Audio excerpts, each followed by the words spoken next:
Hello students, welcome to यार agriculture rankers academy.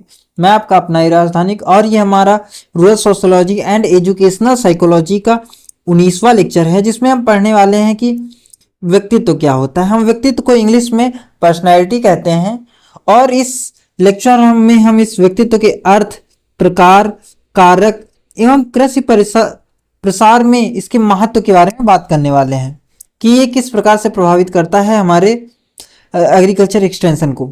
सबसे पहले हम बात करेंगे कि मीनिंग की, इसका अर्थ क्या होता है। तो व्यक्तित्व के अर्थ की बात करते हैं। पर्सनैलिटी, जैसा मैंने आपको बताया था कि व्यक्तित्व को इंग्लिश में क्या कहते हैं, पर्सनैलिटी कहते हैं। पर्सनैलिटी शब्द की उत्पत्ति लैटिन भाषा के पर्सोनेयर से हुई है, जिसका अर्थ होता है मुखौटे के पीछे से बोलने वाला अभिनेता की आवाज। क्या होता है, मुखौटे के पीछे से बोलने वाले अभिनेता की आवाज। बाद में यह शब्द अभिनेताओं के लिए ही प्रयुक्त होने लगा था। देखिए, अब हमेशा की बात हम कुछ डेफिनेशंस को पढ़ेंगे जो कि हमारे दार्शनिकों द्वारा दी गई हुई होंगी। पहले ये देख लीजिए, हेडिंग पड़ी हुई है डेफिनेशन यानी परिभाषा की, तो एक एक करके परिभाषा पढ़ें। व्यक्तित्व सामाजिक परिस्थितियों में किसी व्यक्ति के व्यवहार का कुल योग है। देखिए, ट्रेनर हैं, इन्होंने ये परिभाषा दी थी 1957 में। इनके कहने का मतलब था कि जो व्यक्तित्व होता है वो समाज की कुछ परिस्थितियां, जो वातावरण या फिर कुछ स्थितियां ऐसी उत्पन्न होती हैं, उसमें वो किस प्रकार का व्यवहार करता है, उन्हीं सबको मिलाकर जो उनका योग होता है उसे ही हम क्या कह देंगे, व्यक्तित्व कह देंगे। उसके बाद दूसरी परिभाषा है कि व्यक्तित्व सबसे व्यापक और या विभिन्न विशेषताओं और व्यक्तियों के पर्यावरण के साथ उनके समायोजन के आयामों को स्पष्ट करता है। इसी तरह तीसरी डिफिनेशन दी गई हुई है। इसमें कहा गया है कि व्यक्तित्व किसी व्यक्ति के भीतर उन मानसिक और शारीरिक प्रणालियों का गतिशील संगठन है। क्या है, गतिशील संगठन है, जो उसके पर्यावरण के प्रति उसके अद्वितीय समायोजन को निर्धारित करते हैं। देखिए, ये डिफिनेशन जो दी थी वो वुडवर्थ ने दी थी। ये बता रहे हैं कि व्यक्तित्व कुछ और नहीं, उसका जो मानसिक और शारीरिक प्रणाली जो आपस में मिलकर एक संगठन बनाती है, ठीक है, और जो समायोजन है वही क्या है, व्यक्तित्व है। उसके बाद चौथी डिफिनेशन हमारी दी गई है कि व्यक्तित्व में किसी व्यक्ति का अनुभव, उसका ज्ञान, कौशल, स्वभाव, दृष्टिकोण, आदतें, चरित्र और शारीरिक विशेषताएं शामिल होती हैं। तो हम कह सकते हैं एक जो व्यक्तित्व होता है काफी व्यापक शब्द होता है, जिसमें हमें किसी व्यक्ति के ज्ञान, कौशल, स्वभाव, दृष्टिकोण, आदतें, चरित्र और यहाँ तक कि उसके शारीरिक विशेषताएं हैं कि मतलब वो कितना सुडौल है या फिर वो कितना कमजोर है, इन सबको भी उसमें हम सम्मिलित कर लेते हैं। इसके बाद अगली जो पांचवी डिफिनेशन है वो है हमारी रॉबिन्स की दी हुई। इन्होंने 2001 में ये डिफिनेशन दी थी। देख लेते हैं डिफिनेशन। व्यक्तित्व उन तरीकों का कुल योग है जिनके माध्यम से व्यक्ति दूसरों के प्रति प्रतिक्रिया करता है। ये क्या कह रहे हैं कि व्यक्तित्व तरीकों का, एक प्रकार के तरीकों का योग बता रहे हैं, जो एक व्यक्ति दूसरे व्यक्ति से बात करते समय या फिर कोई भी कार्य करते समय एक दूसरे को रिएक्शन यानी कि प्रतिक्रिया देता है, वही क्या है, व्यक्तित्व है। और संपर्क करता है। अब प्रतिक्रिया कर कब करेगा, संपर्क करेगा तभी तो देगा। इसे सामान्यतः उस व्यक्ति की मापी जाने वाली योग्यताओं के रूप में वर्णित किया जाता है। इसके बाद अंतिम डिफिनेशन है हमारी, व्यक्तित्व को किसी व्यक्ति द्वारा रखी गई गतिशील और संगठित विशेषताओं के समुच्चय के रूप में परिभाषित किया जा सकता है, जो उसकी सोच, प्रेरणा और विभिन्न परिस्थितियों में उसकी प्रतिक्रिया को प्रभावित करता है। देखिए, आप अगर ध्यान से देखेंगे तो सभी डिफिनेशंस में कोई ज्यादा विशेष अंतर नहीं है, ठीक है, लेकिन अगर आप किसी डिफिनेशन लिख के आएंगे तो अच्छा प्रभाव पड़ेगा और राइटर का नाम लिख देंगे साथ में, तो एक दो आप याद कर लीजिएगा ध्यान से और लिखाइएगा, आपको अच्छे मार्क्स मिल जाएंगे। इसके बाद हम टाइप्स ऑफ पर्सनैलिटीज की बात करेंगे कि टाइप ऑफ पर्सनैलिटी यानी व्यक्तित्व के प्रकार की बात करते हैं हम। ये कितने प्रकार के होते हैं हमारे व्यक्तित्व। तो देखिए हमारे जो मनोवैज्ञानिक हैं सीजे जंक्स के अनुसार व्यक्तित्व तो 3 प्रकार का होता है, और इसमें पहला प्रकार जो आता है वो आता है एक्सट्रोवर्ट, जिसे हम बहिर्मुखी कहते हैं। क्या कहते हैं? बहिर्मुखी कहते हैं। यह यह व्यक्ति सामाजिक रूप से अनुकूलनीय होता है। देखिए ये क्या बता रहे हैं कि ये जो व्यक्ति होता है, एक्सट्रोवर्ट पर्सनैलिटी वाला व्यक्ति होता है, ये सामाजिक रूप से अनुकूलनीय होता है, यानी किसी भी समाज में अनुकूल हो जाता है और लोगों में रुचि रखता है। जब भाई अगर किसी चीज में अनुकूल हो जा रहा है और समाज में अनुकूल हो रहा है, तो समाज में कौन होता है? लोग होते हैं, तो उसकी रुचि किस में होगी? लोगों में होगी। यह जल्दी मित्र बना लेता है क्योंकि ये सामाजिक है, लोगों से बात करता है, तो इसके जल्दी मित्र बन जाते हैं और अपने चारों ओर मित्रों का एक समूह तैयार कर लेता है। वह दूसरों के साथ मिलकर काम करना पसंद करता है, बतूनी होता है और बातचीत में आनंद लेता है। अब आप देखते हैं कुछ लोगों को, अपने आसपास के कुछ लोग ऐसे बात करते हैं और बिल्कुल कंफर्टेबल होकर और आनंदमयी तरीके से बात करते हैं, और उनके सराउंडिंग लोग भी खुश रहते हैं क्योंकि वो हंसी मजाक करते हैं और लोग उन्हें पसंद करते हैं क्योंकि वो मिलकर कार्य करते हैं। यदि बात भी कर रहे हैं, मजाक भी कर रहे हैं, तो मिलकर करते हैं वो। यह आत्म आश्वस्त होता है और चीजों को हल्के फुल्के ढंग से लेता है। अब ये आत्म आश्वस्त होता है मतलब इसे पता है कि मैं सही कर रहा हूं, ठीक है, इसे किसी और से सहानुभूति की आवश्यकता नहीं होती है, ठीक है, या फिर कोई उसे कहे कि नहीं ये तुम सही कर रहे हो। और ये लोग जो होते हैं हल्के फुल्के ढंग से लेते हैं हर चीज को। अगर किसी ने कुछ बुरा बोल दिया तो ये दिल पर नहीं लेंगे कि उसने मुझसे ऐसा कैसे बोल दिया। वह बहुत शर्मिंदा नहीं होता। जाहिर सी बात है, जब कोई व्यक्ति किसी चीज को हल्के फुल्के ढंग से लेगा, अपने आप पर कोई बहुत ज्यादा दबाव नहीं बनाएगा, तो वो शर्मिंदा भी नहीं होगा। उसमें गहरी अवलोकन क्षमता होती है और सतर्क रहता है। देखिए जब आप बहुत से लोगों से मिलते हैं तो आप में आपको अवलोकन क्षमता भी विकसित हो जाती है और साथ ही आप सतर्क भी रहते हैं। देखिए सुधारक, सामाजिक कार्यकर्ता, बहिर्मुखी होते हैं। ये क्या होते हैं? जो हमारे सामाजिक कार्यकर्ता होते हैं, रिफॉर्मर्स होते हैं, ये सब क्या है? एक प्रकार की एग्जाम्पल है बहिर्मुखी पर्सनैलिटी के, यानी कि एक्सट्रोवर्ट पर्सनैलिटी के। इसके बाद हम बात करेंगे इंट्रोवर्ट, यही अंतर्मुखी व्यक्तित्व के। तो सबसे पहले देखते हैं हम कि यह व्यक्ति अपने परिचय के कुछ लोगों तक सीमित रहता है। तो हम कह सकते हैं यह व्यक्ति ज्यादा सामाजिक नहीं होता है, ये सिर्फ अपने आसपास के कुछ वातावरण में ही अनुकूलित रहता है। यह बहुत रूढ़िवादी होता है। अब रूढ़िवादी का मतलब है कि सिर्फ अपने विचारों से ग्रसित रहता है, ठीक है, अपने विचारों पर बहुत अधिक बल देता है। इसे लगता है कि जो मैं कर रहा हूं ज्यादातर वही सही है, क्योंकि ये ज्यादा लोगों से मिलता जुलता नहीं है, इसलिए इसके अन्य विचारों से परिचित नहीं हो पाता। दूसरों की मंशा को लेकर संदेह करता है। जाहिर सी बात है, यह सामाजिक नहीं होता है और कई बार पृष्ठभूमि में रहना पसंद करता है। यह शर्मिंदा और सार्वजनिक बोलने से बचता है। अब इसे ऐसा एक्सपीरियंस नहीं है कि कई बार लोगों के बीच में बोल ले, अगर किसी ने कुछ बुरा बोल दी तो यह शर्मिंदा हो जाता है और इसीलिए ये सार्वजनिक रूप से बोलने से बचता है कि उसे ये शर्मिंदगी न झेलनी पड़े। यह बहुत आरक्षित, आत्मकेंद्रित, अंतर्मुखी, ध्यान में खोया रहने वाला, चिंतित और प्रायः कल्पनाओं में खोया हुआ होता है। अगर आप किसी ऐसे व्यक्ति को देखते हैं जो अपने आप में खोया रहता हो, चिंतित रहता हो, ठीक है, कल्पनाएं करता हो और सिर्फ अपने आप में केंद्रित रखता हो, ज्यादा आसपास मतलब ना रखता हो, तो उस व्यक्ति की पर्सनैलिटी कैसी होगी? उस व्यक्ति की पर्सनैलिटी हमारी इंट्रोवर्ट पर्सनैलिटी होगी, हिंदी में अंतर्मुखी व्यक्तित्व होगा। यह आमतौर पर धीमा होता है और पहल करने में हिचकिचाता है। इसके एग्जाम्पल्स की बात कर लें तो दार्शनिक और फिलोसफर्स आते हैं, इसमें पोएट्स आते हैं और इसमें साइंटिस्ट भी आते हैं। इसके बाद हमारी जो तीसरी व्यक्तित्व आता है, यानी कि अंतिम पर्सनैलिटी जो आती है, वो आती है एम्बिवर्ट। इसे हम उभयमुखी व्यक्तित्व बोलते हैं, ठीक है। यह प्रायः बहिर्मुखी और अंतर्मुखी के बीच का संतुलित प्रकार होता है। देखिए ये वाले जो व्यक्ति होते हैं ये मध्य में आते हैं। इसमें ये एक्सट्रोवर्ट भी होते हैं और इंट्रोवर्ट भी होते हैं भिन्न भिन्न परिस्थितियों में, यानी कह सकते हैं इनमें दोनों के गुण होते हैं।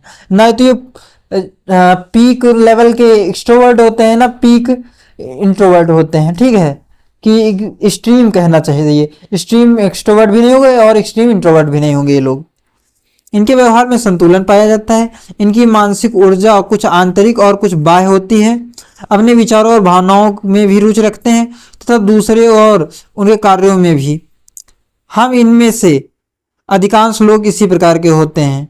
अब अगर हम लोग देखें अपने आसपास तो ज़्यादातर लोग ऐसे ही होते हैं, और ये फैक्ट भी यही कह रहा है कि जो मोस्ट ऑफ द लोग होते हैं, जो मोस्ट ऑफ द पीपुल्स होते हैं, वो किस पर्सनैलिटी को धारण करते हैं, तो वो हमारी एम्बिवर्ट पर्सनैलिटी को धारण करते हैं। अब हम बात करेंगे कि एक्सट्रोवर्ट और इंट्रोवर्ट पर्सनैलिटीज में अंतर क्या होता है। बहिर्मुखी और अंतर्मुखी व्यक्तित्व में अंतर लिखा हुआ है हेडिंग में। और ये बहिर्मुखी क्या है, एक्सट्रोवर्ट पर्सनैलिटी, और अंतर्मुखी क्या है, ये इंट्रोवर्ट पर्सनैलिटी है। तो बहिर्मुखी में पहला पॉइंट पढ़ते हैं। सामाजिक रूप से अनुकूल होते हैं और लोगों में रुचि रखते हैं और दूसरे के लिए बलिदान भी कर सकते हैं। इसके विपरीत क्या होता है कि हमारे जो अंतर्मुखी लोग होते हैं, इंट्रोवर्ट लोग होते हैं, सामाजिक रूप से संकोची होते हैं, अपनी भावनाओं और प्रतिक्रियाओं में रुचि रखते हैं। इसके बाद दूसरा पॉइंट जो आता है इस अंतर में, वो आता है कि ये निर्णय, जो एक्सट्रोवर्ट होते हैं निर्णय जल्दी लेते हैं और योजनाओं को तेजी से क्रियान्वित कर सकते हैं। इसके विपरीत जो एक्सट्रोवर्ट होते हैं वो निर्णय लेने और उसे लागू करने में धीमे होते हैं। ऐसा इसलिए होता है क्योंकि इनमें संकोच की भावना होती है, इसलिए ये किसी कार्य को धीरे धीरे करते हैं और सारे पहलुओं को जांच लेते हैं कि कहीं कुछ गलत ना हो जाए। तीसरा पॉइंट है कि बातों में धारा प्रवाह होते हैं। अब कोई व्यक्ति है जो सामाजिक है, लोगों से बात करता है, तो वो अपने विचारों को धारा प्रवाह रख देगा। अब उसमें वो जो बोलेगा तो उसके सेंटेंस में कमियां कम होंगी, ठीक है। इसके विपरीत जो व्यक्ति ज़्यादा बोलने में अच्छा नहीं है, ठीक है, ज़्यादा बात ही नहीं करता, तो वो धारा प्रवाह कैसे हो सकता है, बोलने में कुशल नहीं होगा वो। जैसा कि आप मुझे कभी कभी देख सकते हैं, कभी कभी कुछ सेंटेंस बोलने में मुझे गलतियां हो जाती हैं। क्यों? क्योंकि मैं एम्बिवर्ट पर्सनैलिटी से आता हूँ और मुझ में ये जो बोलने वाला गुण है वो इंट्रोवर्ट का आया है। विशेषताओं में चिंताओं से मुक्त होते हैं और ये चिंताओं से ग्रसित होते हैं। आसानी से शर्मिंदा नहीं होते हैं। एक्सट्रोवर्ट क्या होते हैं, आसानी से शर्मिंदा नहीं होंगे और ये आसानी से शर्मिंदा हो जाते हैं। इसके बाद अगला पॉइंट है कि आमतौर पर रूढ़िवादी नहीं होते, आमतौर पर रूढ़िवादी नहीं होते और ये रूढ़िवादी होते हैं। इंट्रोवर्ट खेलकूद में रुचि रखते हैं, जो एक्सट्रोवर्ट होते हैं खेलकूद में रुचि रखते हैं और ये खेलकूद में रुचि नहीं रखते हैं। ये काफ़ी मिलनसार होते हैं और इंट्रोवर्ट कम मिलनसार होते हैं। दूसरों के साथ कार्य करना पसंद होता है एक्सट्रोवर्ट को, अकेले कार्य करना पसंद होता है इंट्रोवर्ट्स को, और बीमारियों और निजी वस्तुओं की उपेक्षा करते हैं ये लोग। इसके विपरीत जो हमारे इंट्रोवर्ट होते हैं बीमारियों और वस्तुओं के प्रति सजग हो रहते हैं। इसके बाद अगला बिंदु आता है हमारा कि बोलने और लिखने में बेहतर होते हैं। लिखने में बोलने से बेहतर होते हैं।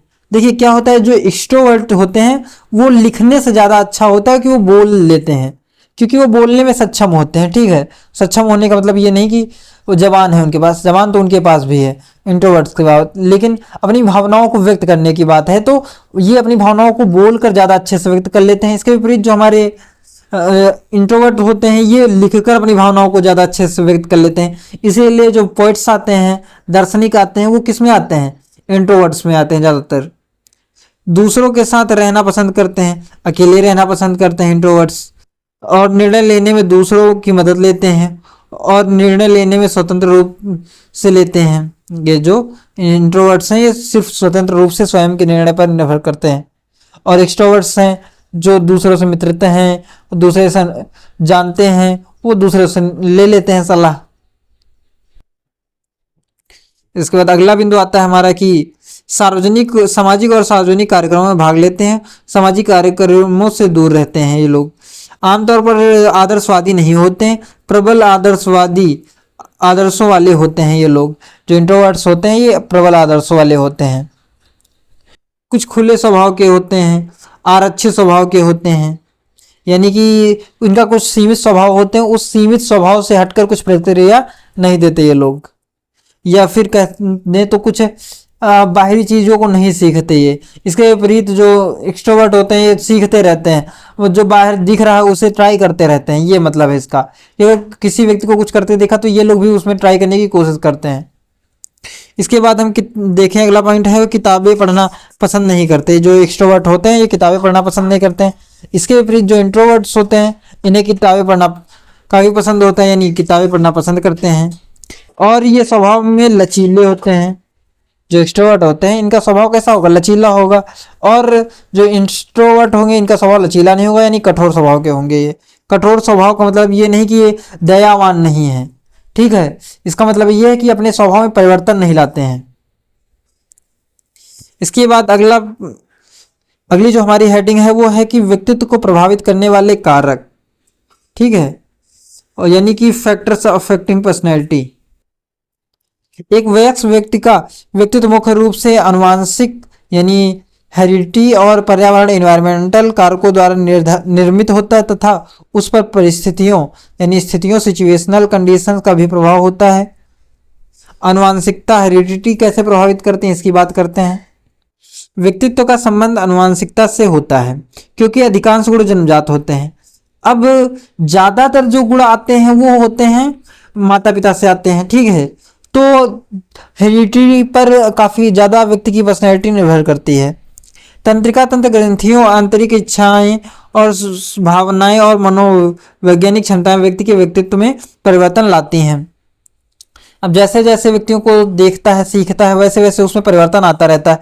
अगर कोई व्यक्ति वो आपने कहानी सुनी होगी ना तोते वाली, कि जो व्यक्ति बुरे व्यक्तियों के साथ रहता है बुरा बन जाता है तोता, और जो साधुओं के साथ होता है साधु तोता बन जाता है।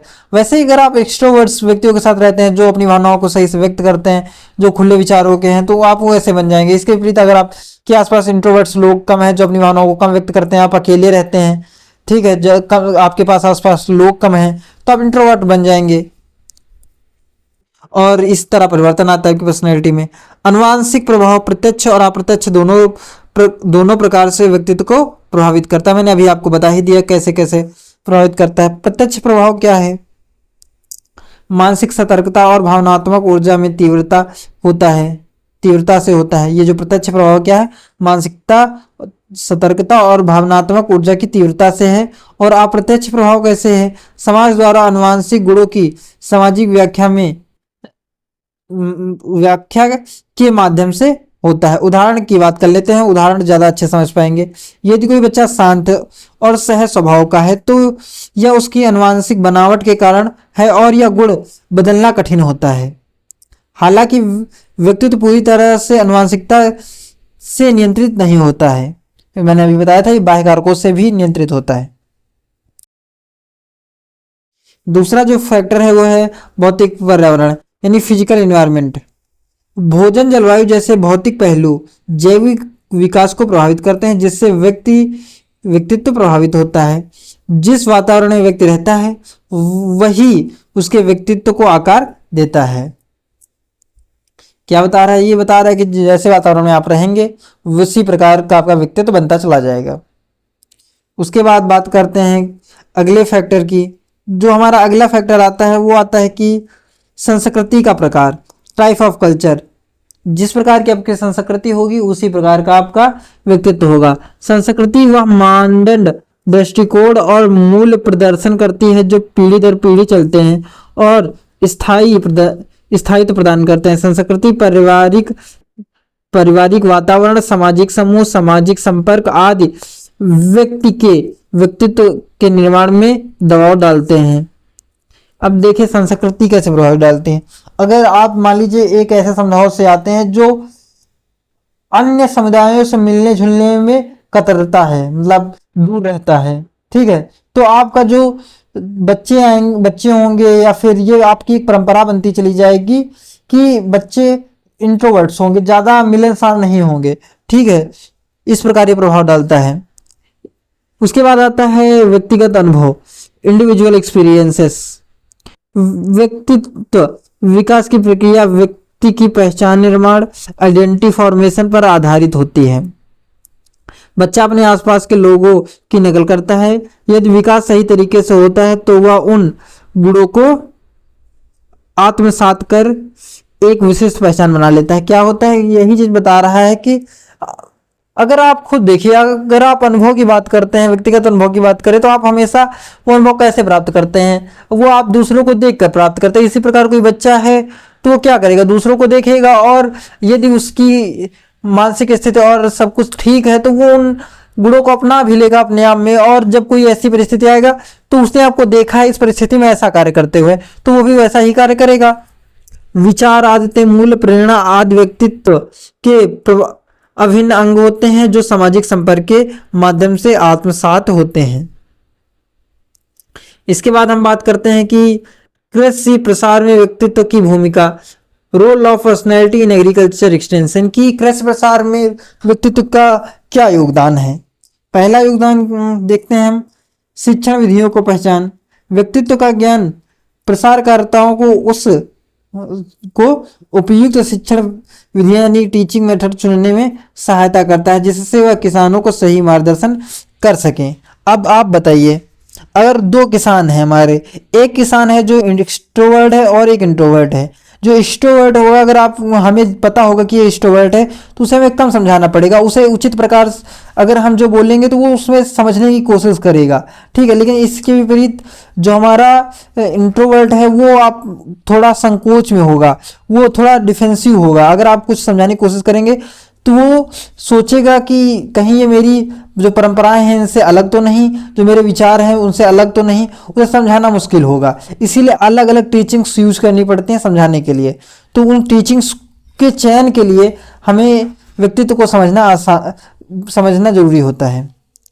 कार्यक्रम नियोजन में सहायक, अगला बिंदु है कि यह ज्ञान प्रसार कार्यकर्ता को शैक्षिक कार्यक्रमों यानी एजुकेशनल प्रोग्राम्स को बेहतर ढंग से नियोजित करने और इच्छित परिवर्तन लाने में मदद करता है। इसके बाद अगला बिंदु आता है किसानों के मूल्यों को समझना। किसानों के व्यक्तित्व का अध्ययन करके प्रसार कार्यकर्ता उनके मूल्यों और विश्वासों को समझ सकता है और उसी अनुसार कार्य कर सकता है। इसके बाद अगला बिंदु आता है कि सामाजिक लक्षणों की पहचान। किसानों में मौजूद विभिन्न गुणों और जैसे कि सामाजिकता, विचारशीलता आदि की पहचान कर उन्हें योजनाओं में सही स्थान दिया जा सकता है। अगर हम कोई योजना लागू कर रहे हैं तो हम उसके लिए सही योग्य उम्मीदवार चुनेंगे। तो अगर हम किसानों की व्यक्तित्व से परिचित होंगे तो उसके गुणों से भी परिचित होंगे, तो हम उसे सही प्रकार से उपयोग कर सकते हैं अपनी योजनाओं में। मुख्य संवाद यानी की कम्युनिकेशन का चयन। क्या की कम्युनिकेशन का चयन, अगर किसी किसान को प्रभावी संवाद की क्षमता हो तो उसे गांव में विकास कार्यों के लिए प्रमुख संपर्क व्यक्ति के रूप में नियुक्त किया जा सकता है, ठीक है। अगर आप समझिए कोई व्यक्ति एक्सट्रोवर्ट है, उसमें कम्युनिकेशन अच्छा है, तो हम क्या करेंगे कि सीधा उससे संपर्क करेंगे, ठीक है। और वो अपने लोगों से, जैसा कि जाहिर सी बात है एक्सट्रोवर्ट है वो, तो अपने आसपास के लोगों से अच्छे से जुड़ा होगा, अच्छे से बात करता होगा, ठीक है। आसपास के लोगों की मित्रता होगी उसकी, तो वो समझा पाएगा और अपने आसपास के लोगों से और उन्हें लीड कर पाएगा, आपके विचारों को प्रभावशाली तरीके से फैला पाएगा।